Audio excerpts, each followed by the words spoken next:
Hello friend, welcome to my YouTube IK science academy channel पर लिए video हम लेके आए हैं तत्वों का वर्गीकरण अर्थात classification of element. Classification means वर्गीकरण, आप का की के कुछ भी कर सकते हो इतना। एलिमेंट मीन्स क्या होता है? तत्व, ठीक है। तो सबसे पहले हम इसमें तत्वों का वर्गीकरण करेंगे, किस आधार पे ये वर्गीकरण किया गया है। तो क्या है कि मेंडल ने, ठीक ना, क्या है कि प्राचीन काल में बहुत कम तत्वों का ज्ञान हुआ था, तो तत्वों का वर्गीकरण क्या करना बहुत आसान था, ठीक है। जैसे जैसे समय बीतता गया और तत्वों का अधिक खोज होता गया, तो उनका वर्गीकरण क्या हुआ, अध्ययन करना क्या हुआ, उनका अध्ययन करना बहुत थोड़ा कठिन हो गया। तो इसलिए जैसे जैसे तत्वों का अध्ययन किया गया, तो उनके लिए क्या किया गया, तत्वों का वर्गीकरण किया गया था। तो सबसे पहले प्राचीन काल में 63 एलिमेंट का अर्थात तत्वों का ज्ञान था, तो उनका अध्ययन करना बहुत आसान था। तो जैसे जैसे समय बीतता गया, तत्वों की संख्या बढ़ती गई। तो अब के समय में 118 तत्व हैं। तो क्या है उनके लिए ने, तो उनके आसान के लिए बनाया गया कि तत्वों का वर्गीकरण किस आधार पर रखा जाए, ताकि उनको हम आसानी से उसको ज्ञात कर सकें, कौन सा तत्व कहाँ पे है और कौन सा तत्व कहाँ पे है, ठीक है। तो सबसे पहले हम आते हैं धातु अर्थात मेटल्स, अधातु, नॉन मेटल और क्या है उपधातु मेटलाइट्स। तो सबसे पहले क्लासिफिकेशन किस में किया गया? सबसे पहले क्लासिफिकेशन किया गया धातु और अधातु में। धातु मतलब मेटल्स, अधातु मतलब नॉन मेटल्स होता है, ठीक है। धातु क्या होते हैं? पहले धातु अर्थात धातु वो होते हैं जो आयन, धातु अर्थात वो होते हैं जो आयन देते हैं, वो धातु कहलाते हैं। अधातु जो आयन अर्थात इलेक्ट्रॉन ग्रहण करते हैं, ठीक है, इलेक्ट्रॉन ग्रहण करते हैं, उसे क्या कहते हैं? Non metal. तो नॉन मेटल और क्या हुआ, धातु और अधातु दोनों का गुण जो इसमें आ जाए अर्थात उपधातु, तो क्या कहलाते हैं? उसे उपधातु कहते हैं। तो क्या हुआ, तो इस आधार पर कुछ तक उनका क्लासिफिकेशन चला, यानी कि वर्गीकरण चला। फिर बाद में क्या हुआ, इस आधार पर उनका नियम फेल हो गया। फिर क्या है, उसके बाद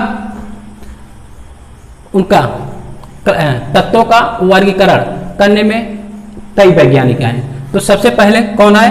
प्राउड्स। कौन है? प्राउड की परिकल्पना अर्थात प्राउड्स हाइपोथेसिस। हाइपोथेसिस मीन्स होता है परिकल्पना, ठीक है। सबसे पहले प्राउड ने क्या किया, तत्वों को प्राउड की परिकल्पना के अनुसार सभी तत्वों के परमाणु भार क्या होते हैं? सभी तत्वों के परमाणु भार हाइड्रोजन के परमाणु भार के सरल गुणक होते हैं। क्या होते हैं? प्राउड ने नियम बताया सभी तत्वों के परमाणु भार हाइड्रोजन के परमाणु भार के सरल गुणक होते हैं। तो अर्थात हाइड्रोजन के सबसे पहले क्या था, हाइड्रोजन का परमाणु भार 1 था, और क्या था, सभी तत्वों के अर्थात और जो जितने तत्व थे, तो उनका भी क्या था, कुछ परमाणु भार आया होगा। जैसे हम ले लेते हैं सोडियम का परमाणु क्रमांक 23 होता है, और परमाणु भार नहीं, सोडियम क्रमांक क्या है, 11 होता है, और 11 को दोगुना करके 1 उसमें जोड़ दिया जाए, उसका परमाणु भार आ जाता है। तो परमाणु भार और हाइड्रोजन के परमाणु भार से गुणा कर देंगे तो उसका मान वही आ जाएगा।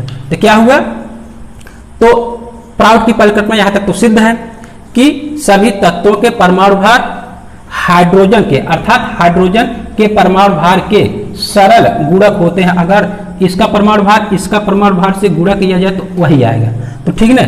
फिर परंतु क्या हुआ, बाद में क्या हुआ, इनका नियम कुछ तक समय तक चला। फिर क्या हुआ, परंतु कुछ समय बाद क्या हुआ, परंतु कुछ समय बाद यह ज्ञात हुआ कि तत्वों के परमाणु भार पूर्ण संख्या में नहीं होते। अर्थात क्या होते हैं, कुछ वहां पे तत्वों के परमाणु भाग क्या आ गए, जैसे क्लोरीन, तो परमाणु भाग क्या होता है 35.5, ठीक है ना। तो 35.5 ये क्या है, क्या हुआ, परमाणु पूर्णांक संख्या में नहीं होते, अर्थात कुछ दशमलव में आ गए। तो दशमलव में आ गए तो अगर हाइड्रोजन को, तो फिर बाद में क्या है, हाइड्रोजन भी कुछ दशमलव बाद आया, तो अगर उनका गुणक हो जाता तो प्राउड का नियम ठीक होता। क्या है, उनका नियम क्या हुआ, प्राउड के, अर्थात बाद में कुछ समय बाद क्या हुआ, कुछ समय बाद यह ज्ञात हुआ कि परमाणु क्या होता है, परमाणु पूर्ण संख्या में नहीं होते। तो प्राउड की परिकल्पना पे यहाँ पे क्या हो जाती है, विफल हो जाती है, अर्थात इनका दोष आ जाता है। फिर उसके बाद क्या हुआ, प्राउड के बाद तो आ गए डोबे-राइनर, कौन, इसका दूसरे वैज्ञानिक आ गए। तो डोबे-राइनर का त्रिक नियम, अर्थात डोबे-राइनर्स ला मीन्स क्या होता है, नियम, आप ट्रायस मीन्स क्या होता है, त्रिक होता है। तो डोबे-राइनर ने क्या बताया, सोचा कि डोबे-राइनर ने क्या किया था, पहले समान गुण वाले तीन तत्वों का क्या हुआ, समान गुण वाले तीन तत्वों का समूह बनाया, ठीक है। तो डोबे-राइनर ने क्या बनाया, समान गुण वाले तीन तत्वों का समूह बनाया तथा यह बताया कि समान गुण वाले तत्वों क्या है, समान गुण वाले तीन तत्वों को उनके बढ़ते हुए परमाणु भार के क्रम में रखा जाए तो क्या किया जाए, क्रम में रखा जाए तो पहले, ठीक है, पहले और तीसरे तत्वों के बीच में जो औसत मान आता है वही क्या होता है, औसत मान आता है, वही डोबे-राइनर का त्रिक मॉडल है। जैसे देखिए हम बताते हैं,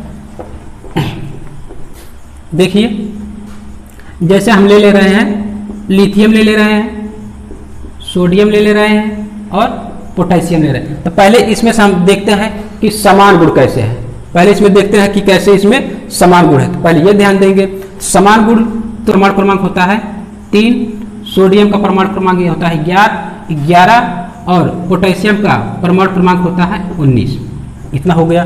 तो इसमें से देखते हैं कि इनमें से समान गुण क्या है, इसमें से पहले देखेंगे कि इसमें से समान गुण क्या है। तो सबसे पहले करते हैं क्या, इलेक्ट्रॉनिक विन्यास सूत्र लिखते हैं। तो इलेक्ट्रॉनिक विन्यास सूत्र ये होता है 1s 2s 2p 3s 3p और 4s 3d और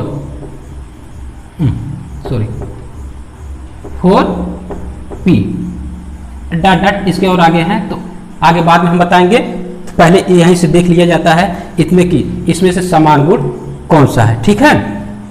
तो पहले हम ये भी और जान लेते हैं, ये क्या है, इलेक्ट्रॉनिक विन्यास सूत्र, अर्थात इसका नाम क्या लिखेंगे, इलेक्ट्रॉनिक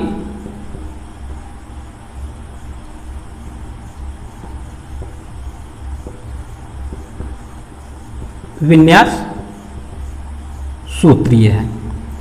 इसका हम इलेक्ट्रॉनिक विन्यास कैसे करते हैं, तो पहले हम क्या करते हैं, एस पी डी एफ। तो एस में कितना इलेक्ट्रॉन भरा जाता है, 2 भर सकते हैं। पी में कितना भर सकते हैं, 6 भर सकते हैं। डी में 10 भर सकते हैं और एफ में 14 भर सकते हैं, ठीक है।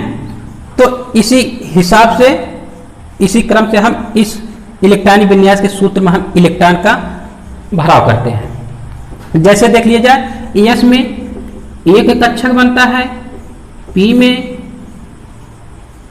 3 कक्षक बनता है और डी में 5 कक्षक बनता है।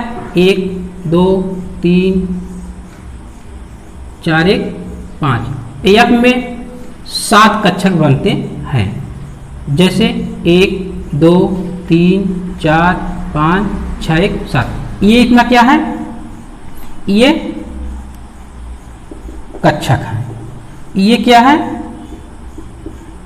इलेक्ट्रॉन है, और ये क्या है, इतना ब्लॉक है, क्या है, ब्लॉक है, ठीक है। तो इसी क्रम के हिसाब से हम इसमें इलेक्ट्रॉनिक विन्यास करेंगे। तो इलेक्ट्रॉनिक विन्यास करेंगे तब इसका हम गुण देखेंगे कि ये आपस में समान गुण वाला है कि नहीं, तब हम डोबे-राइनर का त्रिक नियम बताते हैं। जैसे देख लिया जाए, इसमें इलेक्ट्रॉनिक विन्यास भरा जाए। जैसे हम ले रहे हैं यहाँ पे लिथियम, लिथियम का परमाणु क्रमांक 3 होता है।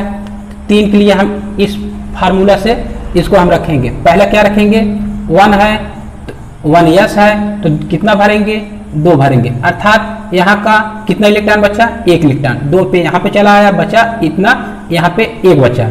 और इसके आगे कौन सा है, 2 है, 2 यस है, तो कितना यहाँ पे बचा है, 1 भरा, 1 बचा तो 1 भर दिया गया। अर्थात यस में 2 से ज्यादा इलेक्ट्रॉन नहीं भर सकते हैं, 2 से भले कम भर सकते हैं। पी में क्या है, पी में उसी प्रकार पी में है, पी में 6 से ज्यादा इलेक्ट्रॉन का भराव नहीं करते हैं, कम भले भर सकते हैं। जैसे 1 2 3 4 5 6, लेकिन 7 8 नहीं करेंगे तो गलत हो जाएगा। उसी प्रकार डी में 10 से ज्यादा इलेक्ट्रॉन नहीं भरना है, 1 2 3 4 5 6 7 8 9 10 यहाँ तक भर सकते हैं, लेकिन 11 12 13 14 नहीं भर सकते। उसी प्रकार एफ में भी करते हैं। तो सबसे पहले क्या आया है, 2s1 आया। अब हम देख लेते हैं किसका, सोडियम का। सोडियम तत्व क्या है, Na है, परमाणु क्रमांक कितना है, 11 है। तो इसका इलेक्ट्रॉनिक विन्यास करेंगे, इसी क्रम से फिर करेंगे। तो 1s2 2 आ गया, इलेक्ट्रॉन यहाँ कितना बचा, 9 बचा। फिर इसके बाद क्या है, 2s कितना भरेंगे इलेक्ट्रॉन, 2, क्योंकि अभी इलेक्ट्रॉन इफरात है इसलिए 2 भरेंगे। कितना इलेक्ट्रॉन हो गया, 2 2 4, यहाँ पे कितना बचा, 7 इलेक्ट्रॉन बचा। तो अगला कौन स्टेप जाएगा, ये जाएगा 2p, ठीक है। 2p कितना इलेक्ट्रॉन भर सकते हैं, 6, क्योंकि यहाँ 7 इलेक्ट्रॉन है, तो इलेक्ट्रॉन अभी इफरात है, इसलिए क्या करेंगे, 6 इलेक्ट्रॉन भर देंगे। अगला स्टेप कौन आएगा, अगला स्टेप आएगा 3s, 3s ये आया, 3s आया, तो कितना बचा है, 1 इलेक्ट्रॉन बचा है, तो हम क्या करेंगे, 1 भर देंगे। ये भी यहाँ पे आ गया, देख लिए। अब इसका हम देख लेते हैं, इस क्रम का इलेक्ट्रॉन विन्यास फिर करते हैं। ले लेते हैं पोटेशियम का इलेक्ट्रॉनिक परमाणु क्रमांक 19 होता है, तो इसका इलेक्ट्रॉन विन्यास करते हैं। जैसे देखिए 1s2 2s2 इसी क्रम में भरेंगे, 3s2 सॉरी 2p कितना भरेंगे, 6 भरेंगे। कितना हो गया, 2 2 2 4 6 10। अब यहाँ कितना इलेक्ट्रॉन बचा है, 9 बचा है। तो अगला स्टेप ले जाएंगे, कौन आएगा, 3s2 कितना यहाँ बचा, 7 बचा। तो अगला स्टेप कौन आएगा, 3p 7 है तो 6 भर सकते हैं, आराम से भर सकते हैं, 6 भर दिया गया। तो अगला कौन सा आएगा, ये आएगा 4s1। लास्ट में क्या है, देखो तीनों देखो, इसमें 4s1, इसमें 3s1, इसमें 2s1, तो गुण समान मिला। गुण समान देखिए, ये पहला मिला, इसमें भी लास्ट में परमाणु क्रमांक 1 आया है, इसमें भी इलेक्ट्रॉनिक विन्यास इलेक्ट्रॉनिक विन्यास बोलेंगे, इलेक्ट्रॉनिक विन्यास 1 आया है, इसमें भी लास्ट में 1 आया है, इसमें भी क्या आया है, 1। तो जैसे सब में क्या आया है, लास्ट में 1 1 आया है, तो 1 1 आया, तो इसलिए हम जान जाते हैं कि ये इसका क्या है, समान गुण है। आपस में क्या है, लिथियम सोडियम पोटेशियम, ये क्या है, आपस में समान गुण है। और क्या देख लेते हैं, देखो यस ब्लॉक का है, यस ब्लॉक का है और यस ब्लॉक का है।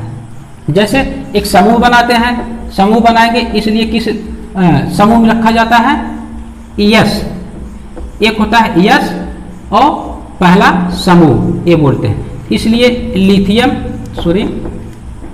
लिथियम Li सोडियम पोटेशियम एक ही समूह में रखा जाता है। क्यों समूह में रखा जाता है, क्योंकि लिथियम सोडियम पोटेशियम आगे इत्यादि आगे का भी जो तत्व आएगा उसी क्रम में रखेंगे, क्योंकि आपस में ये गुण समान होते हैं। तो पहले हम ये देख लिए गए, तो ये तो आपस में गुण समान है, यहाँ तो क्लियर हुआ। तो आगे देखते हैं क्या, आगे ये देखते हैं कि डोबे-राइनर का त्रिक नियम कैसे हुआ। तो त्रिक नियम क्या है, कह रहे हैं कि जब समान गुण वाले तीन तत्वों को उनके बढ़ते हुए परमाणु भार आप किस क्रम में रख रहे हैं। तो पहले हम तो ये देखें, ये समान गुण है, आपस में क्या है, समान है, लेकिन क्या है, फिर क्या कर रहे हैं, परमाणु भार, यहां देखना, ये ट्रिक देखना, परमाणु भार के बढ़ते हुए क्रम में रखा जाए।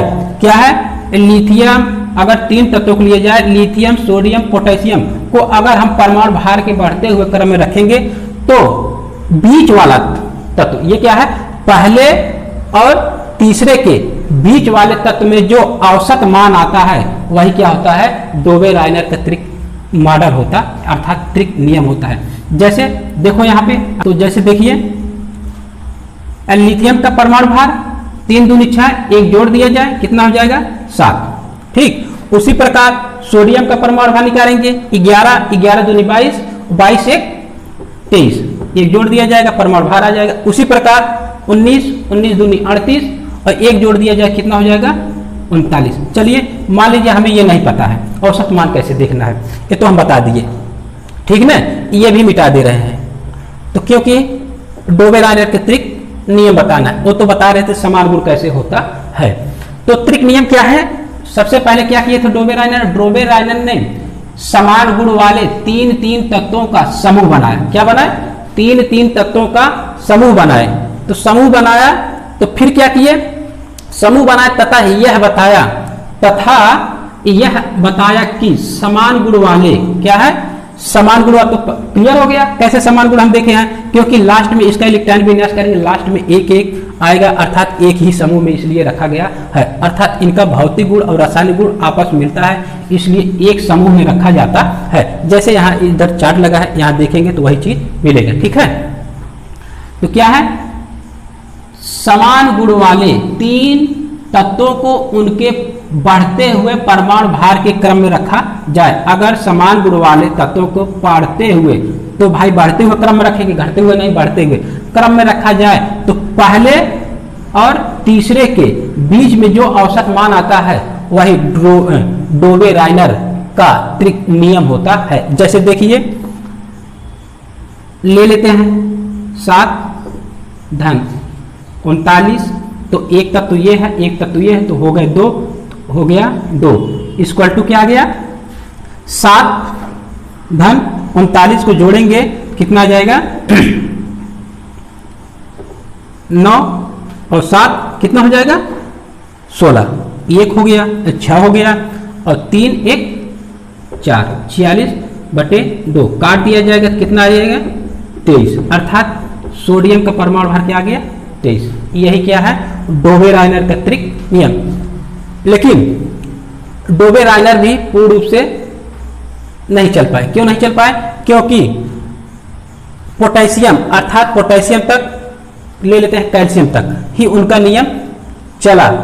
किसके किसके लिए, एक ले लेते हैं क्लोरीन, ब्रोमीन और आयोडीन, इधर का ले रहे हैं, पी ब्लॉक का ले रहे हैं, थोड़ा से ले लिया जाए क्लोरीन, ब्रोमीन और आयोडीन। इसी प्रकार क्लोरीन, ब्रोमीन, आयोडीन का भी निकालेंगे तो वही औसत मान आएगा। लेकिन कुछ ही नियम तक ये डोबे-रायनर चले, फिर इनका नियम भी फेल हो गया, ठीक है, इनकी सीमाएं क्या हो गई, फेल हो गई। फिर अगला कौन आए, ये तो डोबे-रायनर का त्रिक नियम हो गया। अब तो समझ गया ना, समान गुण वाले तत्वों को, ठीक है, 3 तत्वों, यानी 3 क्या है, 3 तत्वों को उनके परमाणु भार के बढ़ते हुए क्रम में रखा जाएगा, तो पहले और तीसरे के बीच वाले औसत मान जितना आएगा वही डोबे-रायनर के त्रिक मॉडल होता है। और अगला कौन आए, इसके बाद आए न्यूलैंड का अष्टक नियम, ठीक है, वे अर्थात क्या हो जाएगा, न्यूलैंड का अष्टक नियम। अष्टक मीन्स 8 होता है, अष्टक मीन्स 8 होता है। अगर क्या है, न्यूलैंड का अष्टक नियम क्या है, अष्टक मीन्स होता है 8, न्यूलैंड्स ला नियम ऑक्टावेज मीन्स अष्टक, अष्टक मीन्स क्या होता है 8 होता है। क्या है, अगर हम तत्वों को, क्या है, अगर हम तत्वों को परमाणु भार के बढ़ते हुए क्रम में रखें, क्या है, अगर तत्वों को हम परमाणु भार के बढ़ते हुए क्रम में रखें। एक निश्चित अंतराल के बाद क्या है, एक निश्चित पहले तत्व से, एक निश्चित अंतराल के बाद क्या है, पहले तत्व से गुणों में आपस में समानता रखता है, उसी को हम क्या कहते हैं, न्यूलैंड का अष्टक नियम कहते हैं। ठीक है, क्या है, समान गुण वाले, नहीं सॉरी, क्या है, अगर हम तत्वों को बढ़ते हुए क्रम में रखें तो एक निश्चित अंतराल के बाद क्या है, एक निश्चित अंतराल के बाद क्या है, एक निश्चित अंतराल के बाद पहले तत्व से, एक निश्चित अंतराल के बाद पहले तत्व से आठवां तत्व क्या है, आपस में गुण क्या है, समान रखता है।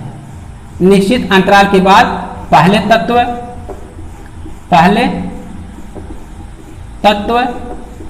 से आपस में समानता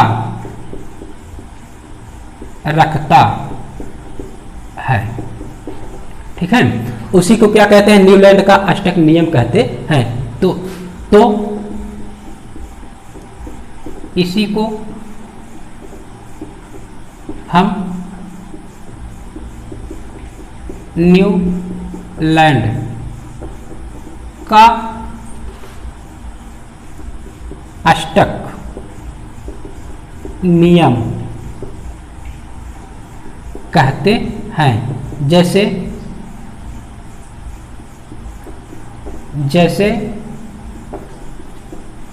संगीत के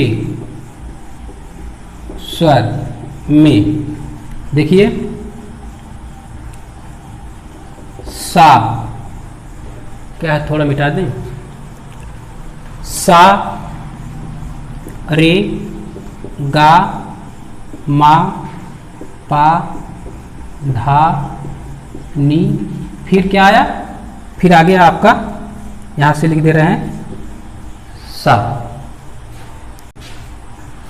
तो जैसे हम अब क्या लिखते हैं, न्यूलैंड के अष्टक नियम के अनुसार हम तत्व कब रखते हैं, इसी संगीत के स्वर में ही क्या रखते हैं, न्यूलैंड का अष्टक नियम के क्रम में तत्व को रखते हैं। पहला क्या है,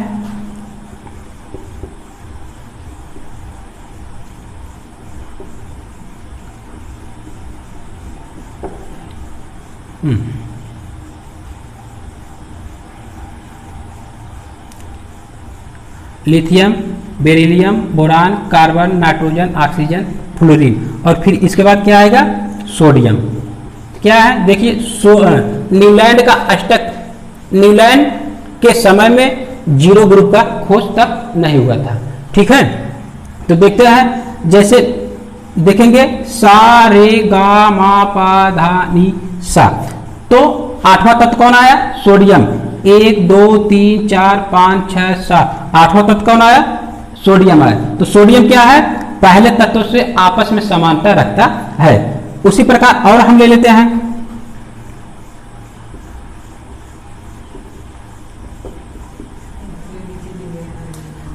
magnesium, aluminium, silica, phosphorus, sulphur और क्लोरीन ले रहे हैं। तो फिर शुरू करेंगे, यहां तक देखिए, तो क्या है, कहीं से अगर देखिए बेरिलियम से देख लेते हैं, इससे आपस में ये क्या है, गुण में आपस में समानता रखता है। अभी फिर बताएंगे गुण में कैसे समानता रखता है, गुण कैसे देखा जाता है, समान है, तो अभी हम बता रहे हैं।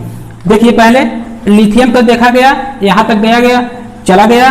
अगर क्या है, एक निश्चित क्या है, अगर हम तत्वों को बढ़ते हुए सॉरी यहां थोड़ा मिस्टेक हो गया, बढ़ते हुए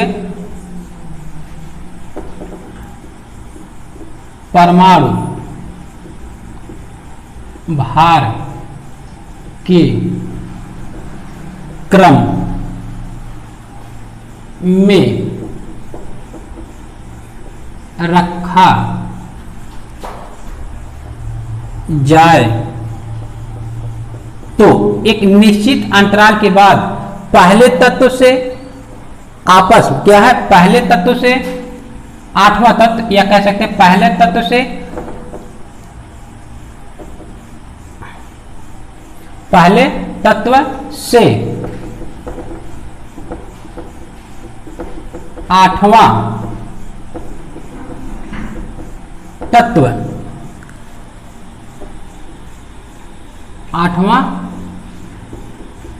तत्व आपस में समानता रखता है। अब ठीक हुआ। तो इसी को हम क्या कहते हैं, न्यूलैंड का अष्टक नियम कहते हैं। जैसे हम कहे हैं संगीत के स्वर में सा रे गा मा पा धा नी, फिर क्या आ गया सा। उसी प्रकार बढ़ते हुए परमाणु भार के क्रम में रखेंगे तो क्या है 7, 9, 10, 12, 14, 16 और क्या है यहाँ पे 19 है। ठीक है। उसी प्रकार क्या है सोडियम का 23 है। अगर परमाणु भार के देखो, परमाणु भार बढ़ते हुए घटते हुए क्रम में, बढ़ते हुए क्रम में है 7, 9, 10, 12, 14, 16, 19। ठीक है। बढ़ते हुए परमाणु भार के क्रम में रखा जाए तो आठवां तत्व जो आएगा पहले तत्व से आपस में समानता रखता है। क्या समानता रखता है? भौतिक गुण, रासायनिक गुण आपस में समानता रखता है। तो अब हम दिखाएंगे इसका भौतिक गुण और रासायनिक गुण कैसे मिलता है।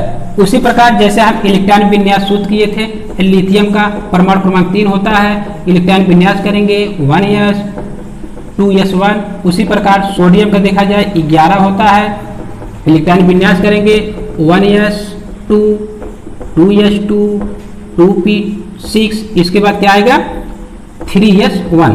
तो देखो यहाँ पे क्या आया, यहाँ पे इतना चीज आया है समान। तो लास्ट में क्या है इलेक्ट्रॉन 1 है, इसमें भी लास्ट में इलेक्ट्रॉन 1 है। तो जो है लिथियम और सोडियम आपस में क्या है गुणों में समानता है। तो इसी को क्या कहते हैं। अगर इसका भी निकालेंगे आपस में, इसका मैच कराएंगे, यहां से शुरू करेंगे 1 2 3 4 5 6 7 8वां यहाँ पे आ जाएगा। तो इसमें भी उसी प्रकार इलेक्ट्रॉन विन्यास निकालेंगे तो आपस में मैच करेगा। जो आठवां तत्व रहेगा पहले तत्व से और आठवां तत्व आपस में मैच करता है। क्या? यानी कि उनका गुण, भौतिक गुण और रासायनिक गुण आपस में क्या करता है मैच। तो इसी को क्या कहते हैं न्यूलैंड का अष्टक नियम कहते हैं। क्या है फिर न्यूलैंड भी क्या हो गए, कुछ ही समय तक इनका नियम चला, कुछ ही तक इनका नियम चला। जैसे आगे के लिए कैल्शियम आ जाता है पहले। इसी प्रकार बेरिलियम और मैग्नीशियम निकालते हैं। देखिए बेरिलियम का यानी Be है, परमाणु क्रमांक 4 है, और मैग्नीशियम का Mg है, परमाणु क्रमांक 12 है। तो इलेक्ट्रॉन विन्यास करेंगे 1s2 2s2, तो 4 इलेक्ट्रॉन हो गए, 2 2 4 यहाँ हो गया। इसी प्रकार मैग्नीशियम करेंगे Mg 1s2 2s2 2p6 और लास्ट में क्या है 3s2। 2 क्यों? देखो 2 2 4 6 10 2 12 इलेक्ट्रॉन विन्यास हो गया।